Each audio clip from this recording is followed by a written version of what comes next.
Hey everyone, it's good to see you guys. Laura and I are here today to do another episode of the Sacred Relationship series. We're really excited. We have a special guest on today. Her name is Dr. Alexandra Solomon. She's a clinical assistant professor at Northwestern University and a licensed clinical psychologist at the Family Institute in Northwestern University. She's the author of Taking Sexy Back: How to Own Your Sexuality and Create the Relationships You Want, and the book Loving Bravely, 20 Lessons of Self-Discovery to Help You Get the Love You Want. She also writes a column for Psychology Today and is frequently asked to talk about love, sex, and marriage with media outlets such as The Today Show, O Magazine, The Atlantic, Vogue, Scientific America. Dr. Solomon, we really appreciate you being here. You got quite a great laundry list of accomplishments. Thanks for taking the time. It's so good to be with both of you. Oh, thank you. It sounds like you've been busy with helping a lot of people. Yeah. I feel so blessed that I get to do this work. It just is, I feel really lucky that I get to, wear different kinds of hats and do therapy and teach and talk with people like you. And it's really a perfectly aligned career that I have. Alexandra, how did you, what was your transition? Because I know you're a clinical therapist, but it seems like more of your work has been shifting into sexuality and intimacy and relationship and more of the sexual side of things as well, too, as of recently. Is that a good guesstimation on my part? Yeah, it's a really nice way of saying it. Right. So I've been working with couples, for a couple of decades, and I've been a relationship educator. I both training graduate students to be couples therapists and then teaching undergraduate students about love and sex. And I think that I think that I, for a long time, just sort of internalized my training, which was that couples therapists, that the idea is that once people fight less, then you don't have to really deal with the sex directly. Just help them fight less, get along better, and then naturally they will have better sex. And then as I kind of continued my work, and that wasn't really landing well for me, it wasn't really supported by the clinical work I was doing. And then also I was finding with my students, my undergraduate and my graduate students, they were just craving more conversation about sex. And so that led me to try to figure out, how do we make some bridges here between love and sex? And they are reflections of each other, extensions of each other. And there's I pride myself in not being particularly afraid of any conversation. And I was aware that there's a lot of fear around sex. And so I was like, okay, let's just go there and figure out what the hell we're going to do and how to bring more of our whole selves to our sexual relationships. Totally. Do you see a correlation in how a person feels about themselves and how that's brought into the bedroom? Like, I notice with clients, if they're not completely sort of feeling fulfilled or confident in who they are, that tends to bring a block into the bedroom and into their own sex life. Whereas if they're sort of very open and very vulnerable and able to kind of really tap into nourishing themselves, that brings a whole dynamic, right? Do you see that a lot with people? Yes. And I think even just that idea is somewhat revolutionary, because we are used to thinking of sex as a thing that two people do together, and either the sex is good or the sex isn't good. And we realize there are so many layers of the onion to peel back that have so much to do with my relationship with my own erotic self is a massive part of how I'm going to show up for my sexual relationship with my partner. It doesn't matter. My partner could be the, best lover in all of the land, but if I don't feel at home in my skin, if I don't feel like I'm entitled to pleasure, if I don't know how to kind of quiet my thoughts and really allow myself to be present, it doesn't matter whether my partner is a good lover or not, right? If I can't, so that relationship with self, I think, is so rich and worthwhile. And I don't think we have enough ways of talking about that and thinking about that. And that's true no matter our gender. I think that's as true for men as it is for women. I love that. Well, and it's interesting because our generation, the millennials, I feel like we grew up in this culture where we're exposed to all this media, conditioning of how sex should happen. And there's so many different ways to build a relationship. And I think a lot of us are, I wouldn't say clueless, but there's just, everything is changing. The paradigm for relationships are changing. The paradigm of what sex is, what it is, what it isn't, what it means, the right way to do it. And it's all these paradigms and ways of relating that we've had for probably the last three or four centuries have been really blowing up within the last 30 years, but especially since the internet came out and there's free access to information. Mm-hmm. So I guess my next question would be like, what do we do? I know. So now what? Right. Like I was, like when I look back at my own evolution into my own sexuality, I'm like, oh my God, toxic masculinity, off the charts, just so unhealthy, completely, everything was ass backwards. It was so bad. And now it's in a much healthier standpoint, but I wish I had known the right way of having a relationship to myself and knowing how to be intimate with myself. And so I can actually bring that into a relationship and in the bedroom with another partner. Absolutely. I know it still is very much reclamation work, right? We're still reclaiming something that we lost or that we didn't start off with. And maybe with the next generation, they won't have to realize that they were lost for a while before they find something. Like I crave that we can raise the next generation, maybe like feeling really at home with themselves. But I tell you what, I'm teaching college students now. So they are the beginning of Generation Z, right? The I generation, whatever we're going to call this next, crop of young people. And they're struggling because just like millennials, depending on, your exact age, their first, many of my college students will talk to me about how their first images of sex, their first awareness of sex was hardcore porn that either they stumbled on or an older cousin showed them. So that is like right there in that moment when your first imaginings of what sex looks like is from what you see on Pornhub. I think there's a recovery process, and I'm not anti-porn. Like I think this whole like pro-porn, anti-porn dichotomy is just about as helpful as any dichotomy, which is not at all helpful. But what I do know for sure is for a 12-year-old to be, in their bedroom looking at these images is way, way, way like we all deserve more than that. And I'm a Gen X, so I did not, we knew whose dad maybe had a magazine somewhere in the closet, but we didn't have internet access. That wasn't a thing. So I feel really grateful that I was able to come into my sexuality just kind of like fumbling around with a partner, like I wasn't trying to recreate something I had seen. I wasn't sort of crowded in with those kinds of images. And there's a sort of a sweetness to that, right? To be able to just build a sexual experience from the ground up. And I think that's what porn can keep us from doing, really like just entering a space with a partner and just allowing things to unfold versus feeling like you have to follow a script or perform in a particular kind of way, which is very restrictive and very performative, right? And that's performance and pleasure do not particularly go hand in hand very well. Yeah, ooh, I love that. That's great. We've talked about that on our channel before about the scripted sex, like I have to do that and then I have to do that and then I have to do that. Because even in my experience, when I started to be a bit more conscious, I was like, wow, men are really scripted in the way that they show up. And to me, it was boring because it's like, can you not just connect into me and let it unfold? And have you seen like, because I guess men and women are different, and I'm sure when you coach and when you do what you do, you can see that there's different things to kind of heal within the men and the women. So what's the main thing that you see in men, and what's the main thing that you see in women that they need to let go of in order to come together and be present? Like, beautiful.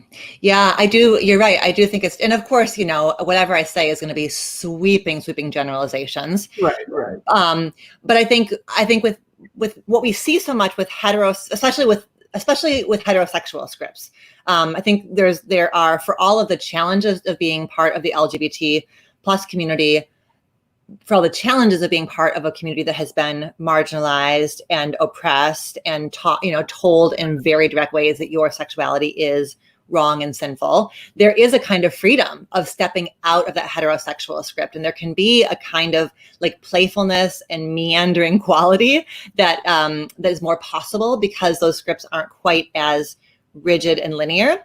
But what we see with heterosexual people, especially, I would say with men, the biggest issue is just like a hyper focus on what the penis is doing or not doing, right? It's like because when you think about the heterosexual script, it fully anchors on the status of the penis in any given moment. And I think that's so sad that is his fear of losing an erection, his fear of coming too soon, his fear of not coming soon, like all of this kind of stuff.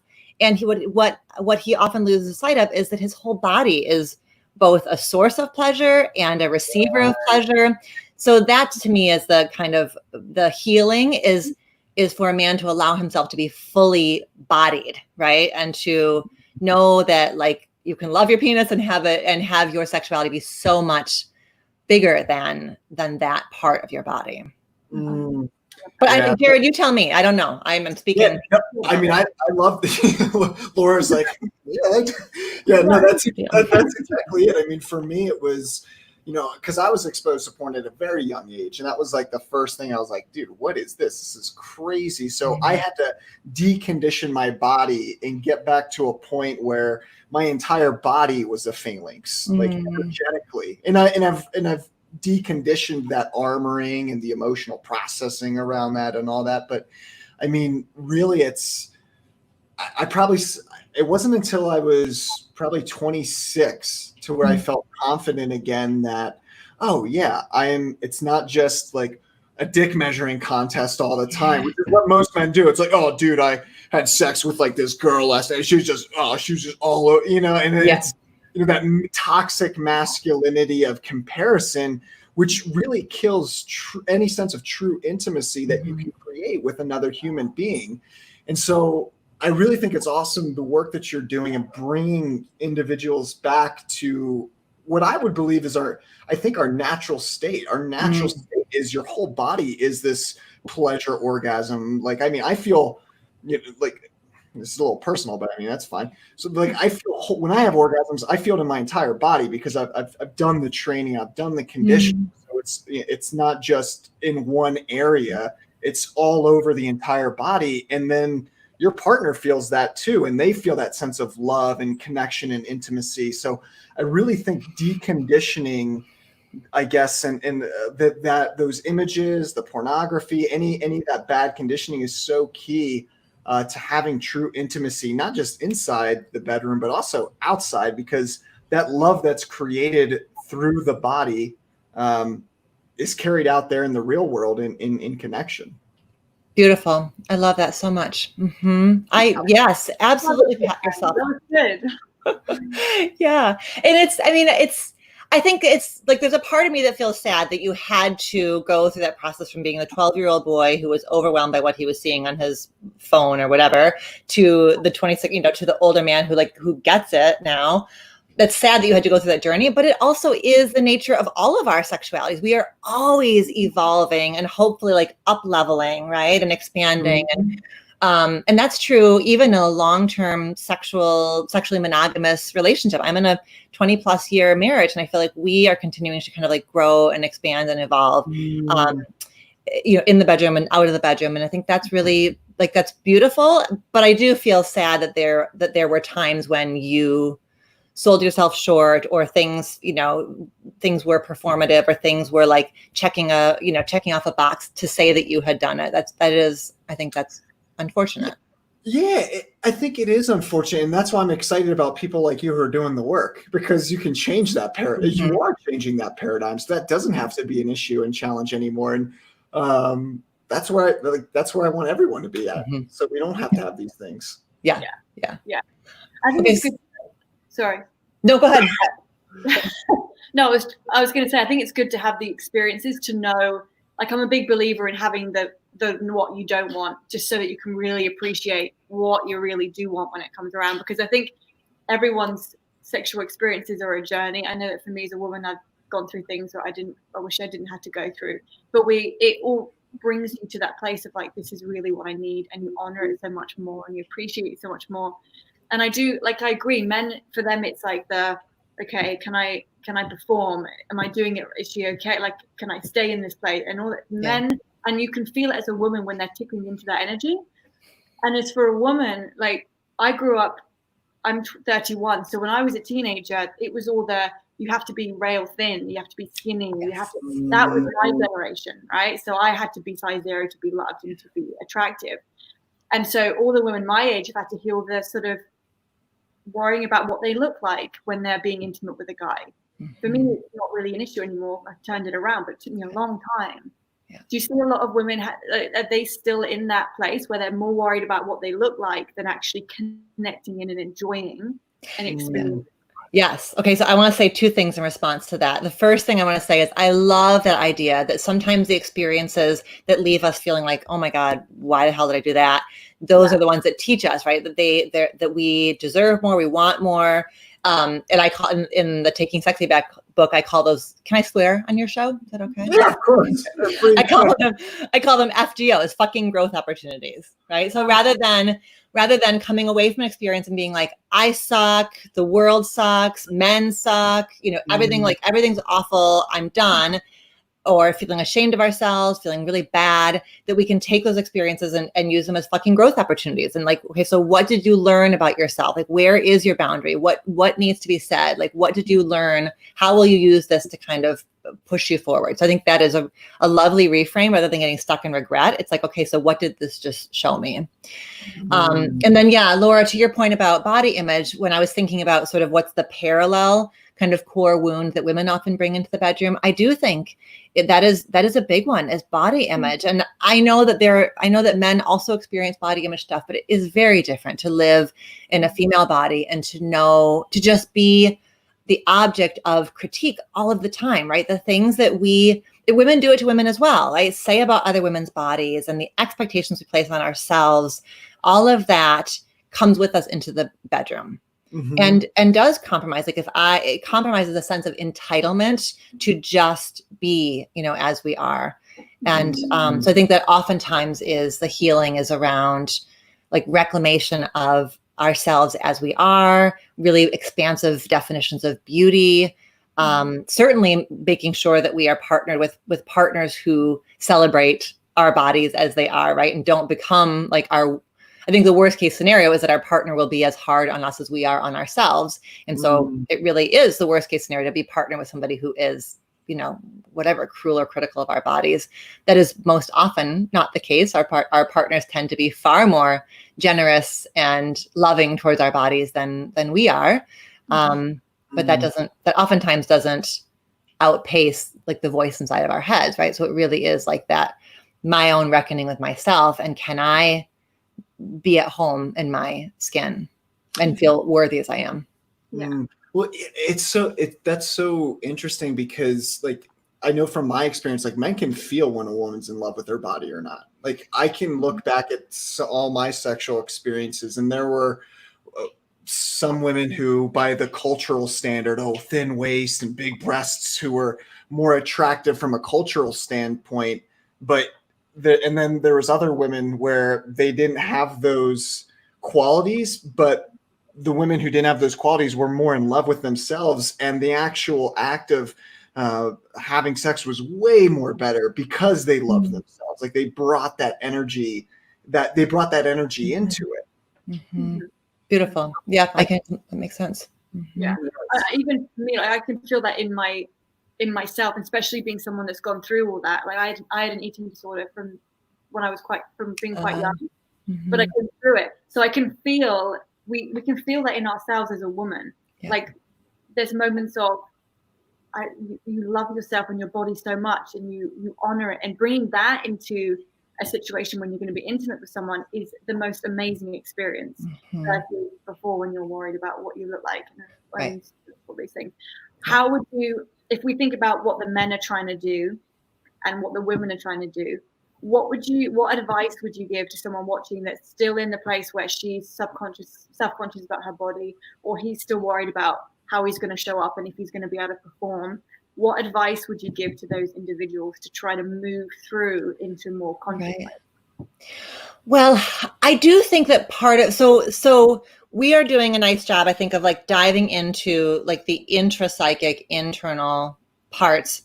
But it also needs to be said that this is also a relational thing, because I can, like a lot of like, I can do my own work, listening to, shows like yours and reading books like mine, all this kind of stuff is helpful. But I also need to be in a relationship where this is all grist for the mill, right? Or relationship that's safe enough that I can say to my partner, like, oh my God, I'm being so hard on myself today. And my partner can say to me, I'm really worried about, my, whatever's happening with my penis right now. I mean, whatever, like we can, because there is like, it can't just be that I'm all done within myself and now, put me anywhere and I'll be fine. Like if this is also a relational process. So I guess that's one thing I think about is that it also is about cultivating relationships where we are allowed to be vulnerable and not have it all figured out, because that really is. So I think it's no surprise that when you look at the research, there's a massive orgasm gap, right, between men and women that is the most profound. The gap is the largest when you look at non-relationship sex, right? So the time that a woman is least likely to have an orgasm is sort of a first experience with a partner that she's not particularly invested in and he's not particularly invested in her, which makes total sense, right? That just makes so I think sometimes I worry sometimes that people expect themselves to perform a particular way when the space isn't safe. Right. So right. I guess that would be what I would say is that this is all well and good to do the internal work, but it's also really important to forge relationships that are founded on safety, respect, and just an ability to be open and wholehearted. Yeah, I love that. I think that's absolutely key. I mean, that's been my own experience, and definitely from other people that I've coached and have talked to. It's been like once they could explore that unknown territory in a safe manner, then it's like so much more can come out, and you can learn more about yourself, and you can learn more about just your own sexuality, the other individual. I guess how would you help someone, Alexandra, like who doesn't even, because some people don't even know how to communicate that. Like that was something that I'm just learning to communicate what I want. Like, hey, I am scared of doing this, or hey, I don't want to move this fast. Like when I look back at my own experiences, I was just telling Laura before the interview, like every single woman that I've ever dated, I've always been the guy, like when I went over their house or their apartment for the first time, I brought a sleeping bag and like set up on the floor. And they were like, well, don't you want to come up in the bed? And I was like, but I didn't even know I could say no. Like I literally didn't even know I could be like, no, I actually don't want to. I don't. Yeah. But there's all these, I think, generalizations and mass generalizations at the cultural view. But how does a person even, like, how do you create that safe space? I think is really important. Right. Absolutely. Well, and that's, I mean, just to kind of like go off of what you're saying, I do think that one of the things that gets so convoluted is if, like in that situation, if a woman sees that you brought a sleeping bag and that you're maybe not going to go into the bedroom with her, then she may start to think like, he's not like in his masculine enough, or he must not be attracted to me. And so she like cues off of that. And then she starts to spiral into like, what am I doing with a, guy like this? And it's all of her I mean, there are ways in which, women like perpetuate this stuff as well. And then everyone's playing off of each other versus a relationship where it just is like, how are you doing? I want to check in with you about, what are you like, where she could take that and be like, I'm seeing a sleeping bag. I would love for you to sleep with me. What are you thinking about that? And that can just be, a conversation. Like, I think so much of, to generalize about the modern dating climate, I think there is sometimes a fear of saying the hard thing and either coming across as too emotionally intense or too serious or expecting too much. And so I get a lot of questions about, like, at what point do we talk about who are we to each other and what are we doing here? And I tend to say that my guess is that you have your barometer way, way, way out here, right? Because if you've grown up in this modern dating climate, you are really used to not like going meta and talking about the relationship for a very long time. You're used to kind of playing it cool and being chill and being afraid of being perceived as like drama or needy or whatever. So I think just the willingness to like be the change that you want to see in the dating world. And I would imagine that most people would love to see a change where it's easier to open up about how are you doing? What are you thinking? And I really like you and I'm really feeling this. And, just to be able to have a bit more of a real conversation sooner. Mm-hmm. Yeah.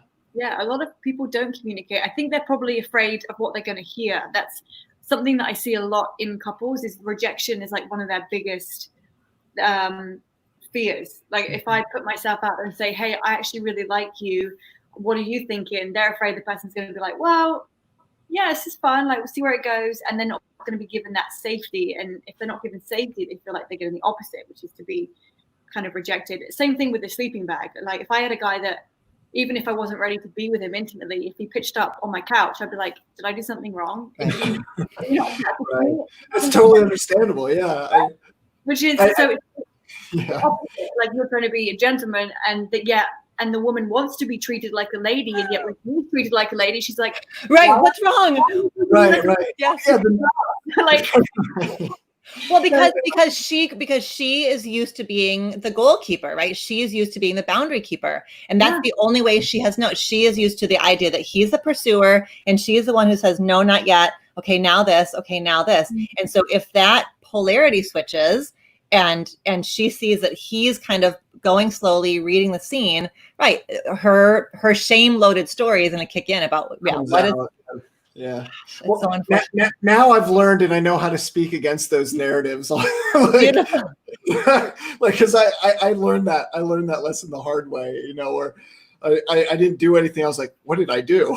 and then the narrative's filled. So now I always know when, there's a different role to speak to the potential narrative that comes up within their mind. But that was definitely a hard lesson to learn. But that is that's a growing edge. Like my students and I have so much fun talking about that. Like just take what's being said, and then all the things that are bubbling beneath the surface that aren't being said, and just becoming savvy about that. I think what's so hard is for those of us who are prone to being a little bit to being a little shamey, a little self-critical. It's really hard to imagine that the story is anything but a story of rejection, right? Like that's sort of the go-to is I must be being rejected, versus the idea of entertaining the fact that maybe the other person is also having a thing, like some vulnerability, some fear, some trepidation. Like maybe could you hold on to that possibility that it's not just about your inadequacy. It's also about the other person being a bit self-conscious, that there's more to that story than just whatever frame we are at risk of putting around it. Yeah. I always find it really interesting, like if you think about it with what you're saying of the rejection piece, or but hang on a minute, everything's shifted. Normally I put the boundaries up, and now this person's putting the boundaries up. So in a way, it's like you get to have a bit of a break. Like someone's actually respecting you, and they're good. And yet it makes us panic because we're not used to it. And yet we're being given everything we've asked for. And then we I've seen people, I've done it myself, sabotage it, because it's like, hang on a second, like I'm being given everything that I want. And do you see that a lot? People yes. when they get given everything they've been asking for. Yes. I think I am floored again and again at the amount of time I spend just inviting people to receive. Just inviting people to let it be okay. Like we have been together for 8 months. We haven't had a fight yet. Okay. So just let that be okay. I mean, yes, maybe there's, check in with yourself. Are there things that you are biting your tongue about? Then if not, then don't kick up dust. Just let it be okay. Yes. Let yourself be respected. Let yourself not have to hyper-vigilantly manage a boundary. But especially for those of us with a trauma history, or who grew up in rather chaotic family systems, who are used to hypervigilance, waiting for the shoe to fall, letting ourselves exhale feels very, at the level of neurophysiology, it feels unsettling. So yes, I feel like I spend a lot of time helping people just exhale, receive, and let things be okay. That's really interesting to me. Alexandra, how do you change that cultural narrative? If a majority of individuals are having a hard time receiving and just being okay with everything being okay, how do you change and shift that dynamic? Because I've definitely been there.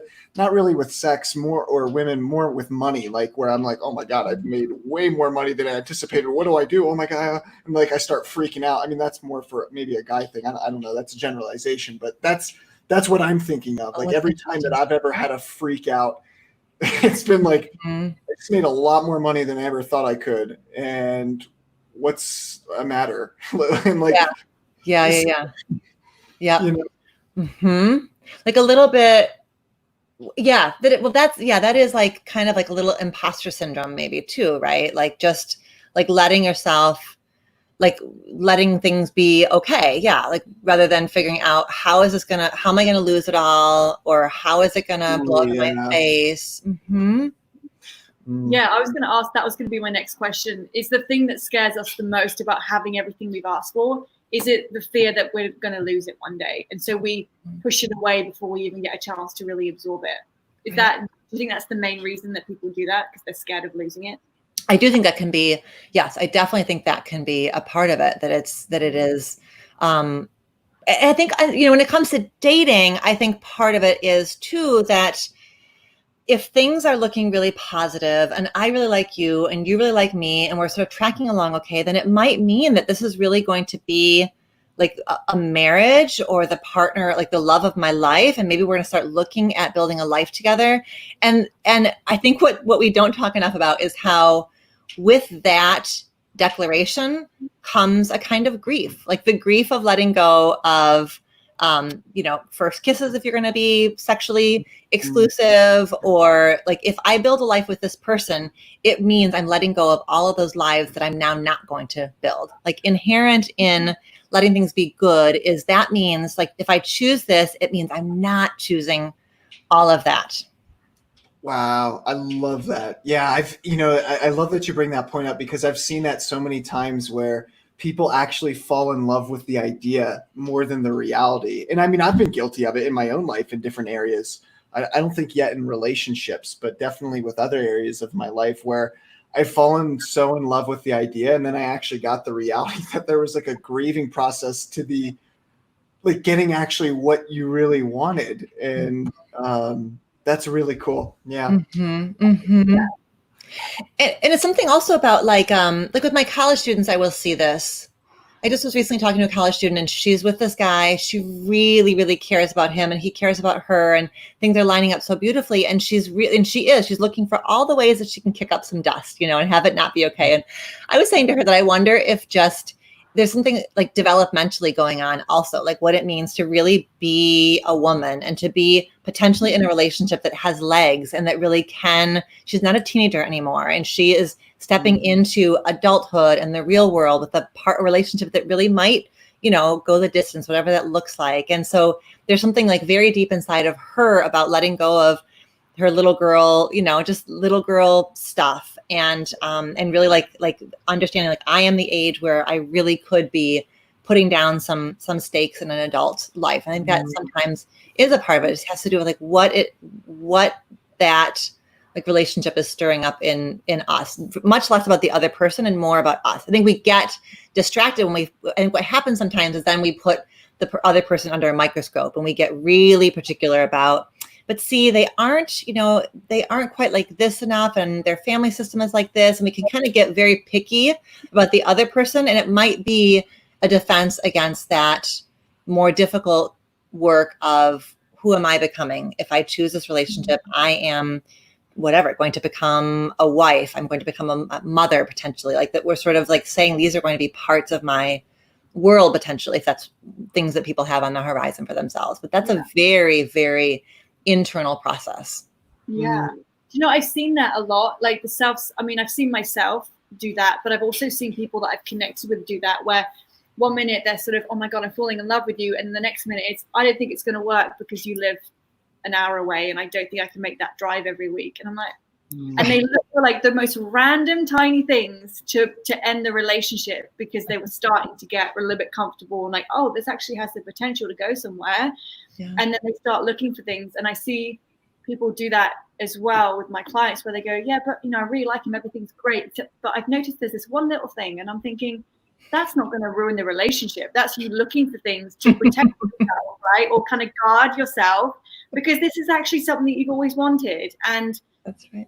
Maybe you are scared you're going to lose it, or maybe you're scared you're going to get hurt. But if we don't take those risks, my mum always taught me from being when I was really small, she always taught me to choose love no matter what. Oh, That was yeah. ingrained in me as a child. Yeah. Choose love. It doesn't matter. If you love someone, you go after it. So I love that woman, right? So Yes. we have to Mhm. reward Mm-hmm. Yeah. it. Yeah. I just to speak to sort of the coaching or the therapy aspect of that. So one of the things we just a few months ago launched this big like online course. I partnered with one of the big like therapy, the continuing education companies in the US. And we launched this whole course about helping clients who are dating, who are single, dating, and single again. And that was a big thing that we talked about because when you're sitting with a client and they're saying, well, I don't know. I mean, I like these things. I don't like these things. And you can see they got this like pro con list in their head. It's such a point to be savvy as a coach or a therapist, because the moment you start holding one part of the ambivalence, it just invites them to hold the other part of the ambivalence, right? So anything that we say that's about like, but look at this and these things are so good and da-da-da, it kind of just invites that, yeah, but you don't understand, like these things are really bad and these things I am nervous about and these are red flags. And so it just is such, I think, high wire work with when a client is in that ambivalence, because it's like almost like a physics equation, right? Like if you're leaning this way, they're going to lean this way to counterbalance it. And so it really requires some savvy and some care. And I think that's true also if I'm dating somebody and I'm talking to my squad, my friend group about it, and I'm sort of, analyzing this way and that way, and my friends are, giving all their opinions. Like it's just a complicated dynamic that happens when somebody is sitting with that. Should I dive in more or should I not dive in more? Yeah. Alexandra, do you suggest that people have like a list and actually bring that into the relationship, or like, do you find that helpful, not helpful? Can you tell? I don't care for it. Because I think that one thing is the moment you say, I'm not going, for example, this is an easy example. I would not be with a guy who's shorter than 6 feet tall. You know darn well the moment you say that, the universe is going to send you some amazing, hot man who's 5'8". Now you have to figure out what the hell you're going to do about that. So I think I worry that like having a list. I mean, I think there certainly would be things that if it's an absolute deal breaker, like I am Jewish and there is no way I'm going to be with somebody who's not Jewish, like then absolutely. If there are things that you just can't even imagine, it makes sense to have those ones that really are reflections of who you are as a person. But I think there's a way in which dating apps where we can kind of hang out behind our phone and swipe left and swipe right. I think that does create this climate of what I need to do is have a list and just see how much you line up with my list. And I worry that then what we're missing is the fact that a good relationship has as much to do with what we're bringing to the table as what the other person is bringing to the table. Yeah. And so that's, yeah. So I worry about a list. I think I also worry about it. I wouldn't want somebody to sit down on a first date with me and be evaluating the degree to which I line up against their list. Like it just sort of seems like if you don't want someone to do that to you, why would you be doing that to them? I'd say it kills true connection or intimacy or any opportunity at it right off the bat. Mm-hmm. Yeah. Yeah. Mm-hmm. I do think as well that everyone, like you saying, everyone's kind of a mirror of us.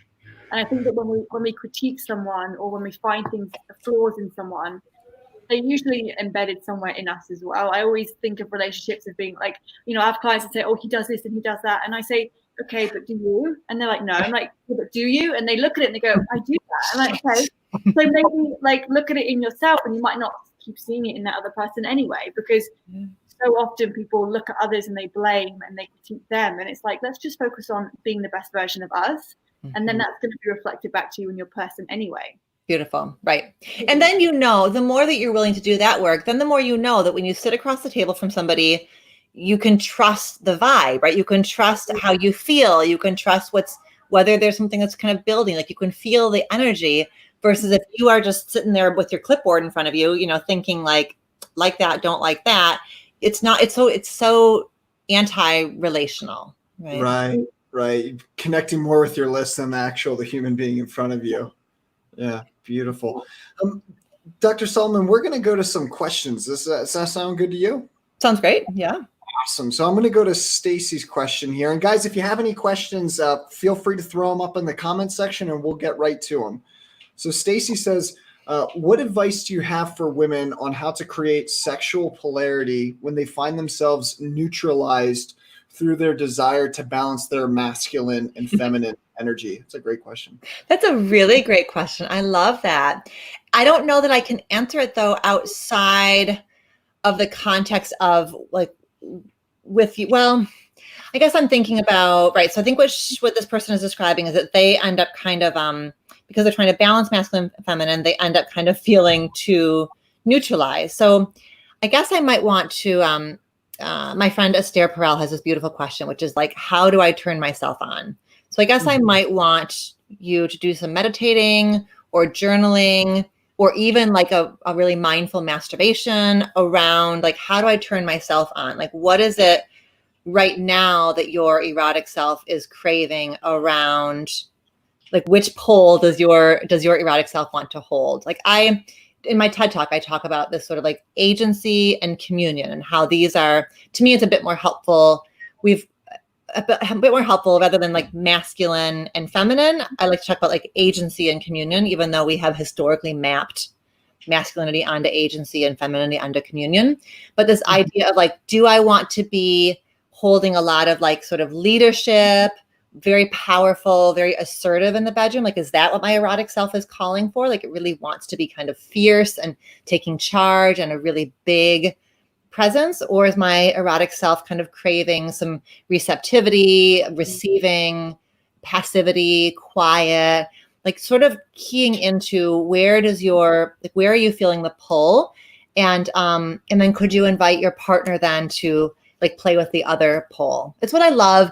I think I've learned so much from like the, whatever you want to call it, the kink community or the BDSM community, because they're so intentional about languaging this stuff. Like they will language power play and they'll talk really, really clearly about what I want to bring into this particular sexual experience. It doesn't mean I'm going to be this way forever, but what I'm really craving in this experience is just a ton of surrender, whatever. And so here's my safe word. But other than that, I really want you to take leadership. Are you available to do that?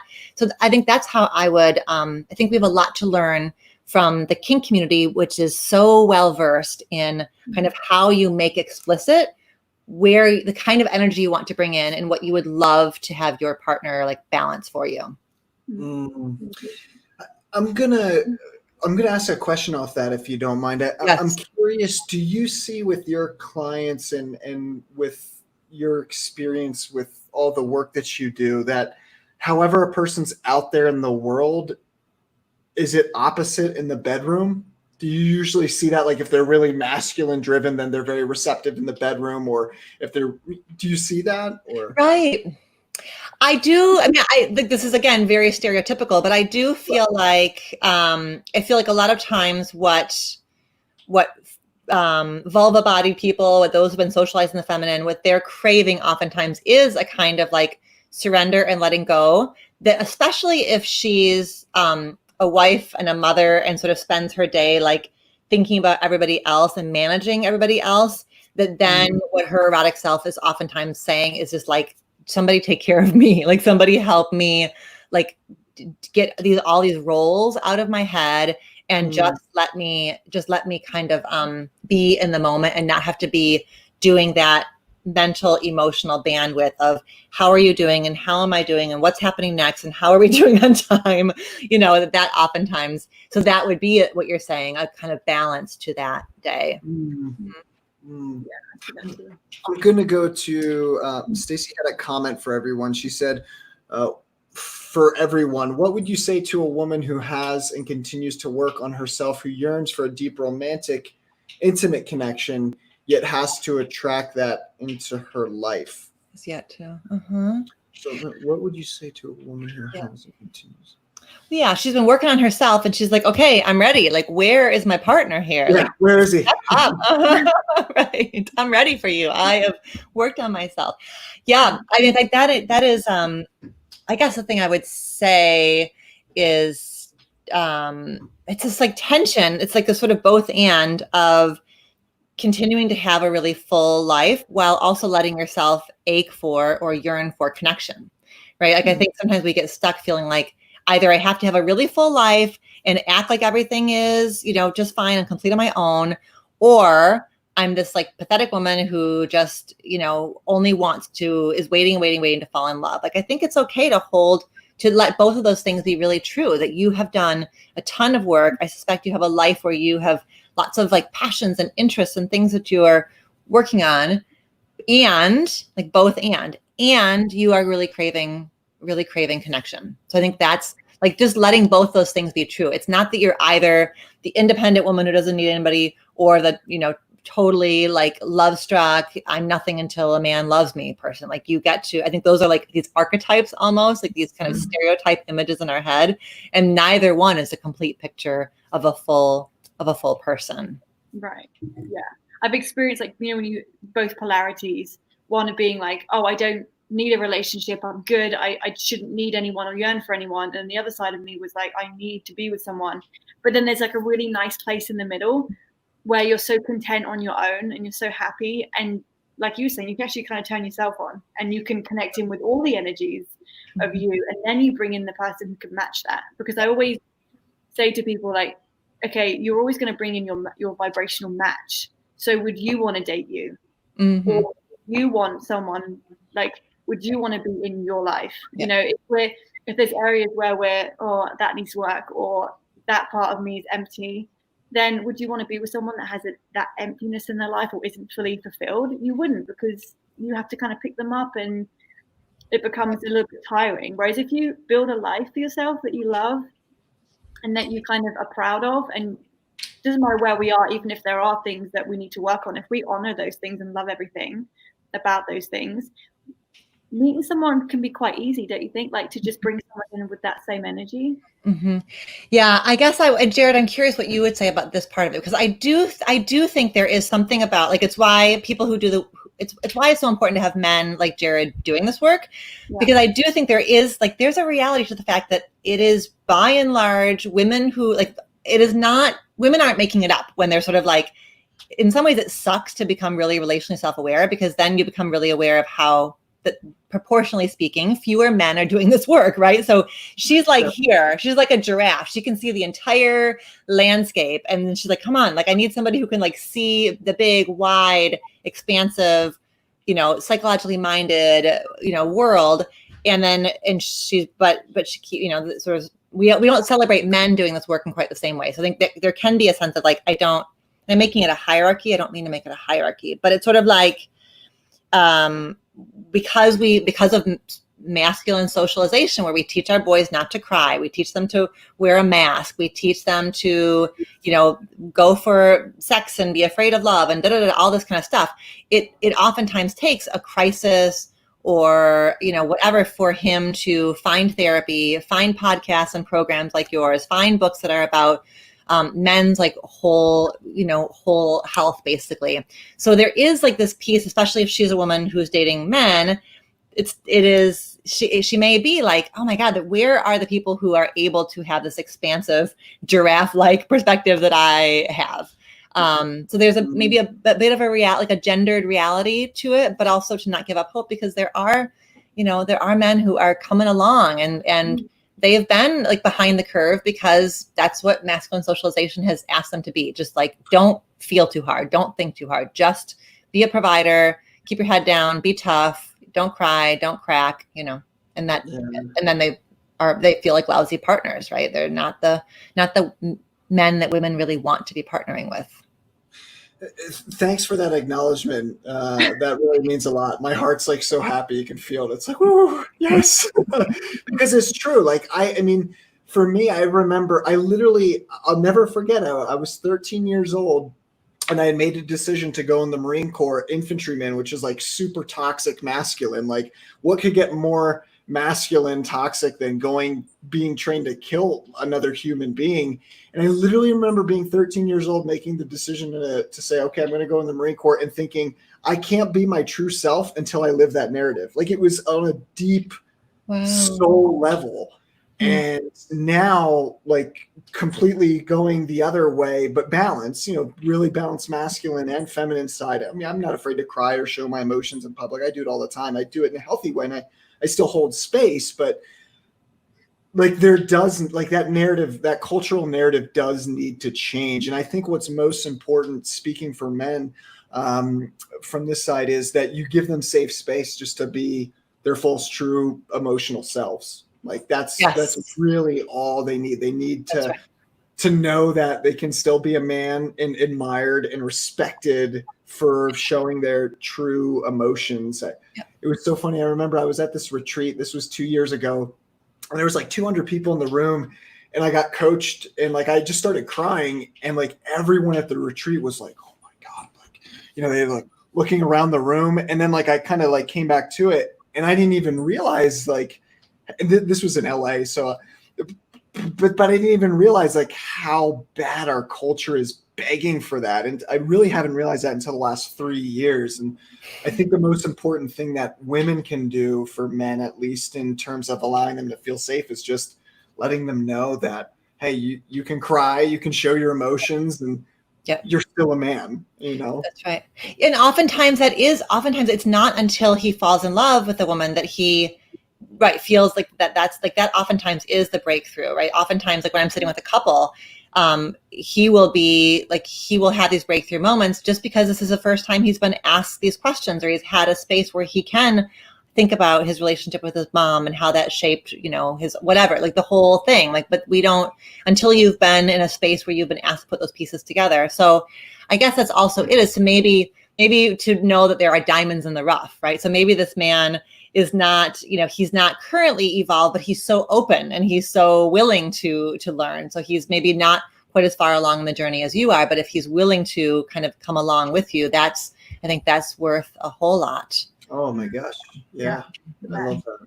To see a man's energy open and knowing that they know maybe not what we know, but they have their own version of it from a man's perspective, and they're open to what you have to say, just like we have to be open to what they have to say. Totally. Like I think there's this thing where a lot of women think that they're awakened and they're conscious, and therefore there's no men out there. There is, but we also learn from them. It's not just them learning from us. I learn loads from, when I've dated and when I've been in relationships, I've learned loads from those people. I like to connect with people that have their own story. Like Jared and I were talking about this yesterday. Was it you or someone? About like, it's okay if they've been through stuff. As long as they've healed it and they understand it and they're conscious about it, and they bring lessons and stories for us to learn. Some women feel like we're here to fix men, or we're here to teach men things. And it's like, no, we're going to learn from them too. So we have to kind of be receptive to that, because men are amazing. I love men. I learn so much from men. And even being friends with Jared, like we talk every day. Like I always learn something from him. Like, so we have to. It goes both ways. Yeah, that's right. You see my dog in the background. Let me let her out really quick. Thank you. Yeah, it's fine. Yeah, Laura, that's great. I think that's I think it's really important. It's really cool to see the cultural narrative definitely needs to change or shift in some way at that masculine level. Guys, I see so many more questions here, but we're running out of time. I'm so sorry. Alexandra, thank you so much for coming on. It was such an honor and a delight to have you. We really appreciate you taking the time and energy out, and we really love the work that you're doing in the world. It's so needed. So thank you so much for being here with us. It was so good to be with both of you. It was really lovely. Thank you so much for having me. Yeah. What programs are you doing, and where can people find you? So the easiest place to find me is on my website, dralexandrasolomon.com. And there you can get links to all of my social media. I'm active on Facebook and Instagram, and my books are available, wherever books are sold. Beautiful. And guys, if you want to check that out, the link's right there in the YouTube description box below. I forgot to ask my most favorite question, so I need to ask it. Alexandra, if you were to beam up, if you were to go, leave the planet, die, whatever, what's the last message that you would want to give to humanity? Oh my gosh. I'm going to put you on the spot real quick. 60 seconds, go. Oh my gosh. Well, I think it would be that your your default setting is love. Like that is your true self is to move through the world with a big, wide, open, loving heart, and that life teaches us to close and restrict, but that's not our true nature. I love it. Laura and I are in full agreement. We love it. I love Thank that. you so much, Alexandra. We really appreciate it. Thank you so much for your time. Bye. Good to be with you. Bye-bye. It was great having you. Beautiful, guys. Well, that's all we got for this time. If you want to check it out, check out the Sacred Sexuality series Laura and I are doing. We got about 2 more weeks left and we'll be finishing up. We also have some live coaching going on later on in the week. And feel free to join us for that as well. Thanks so much for coming on, guys. We really appreciate your time and energy, and we'll see you soon.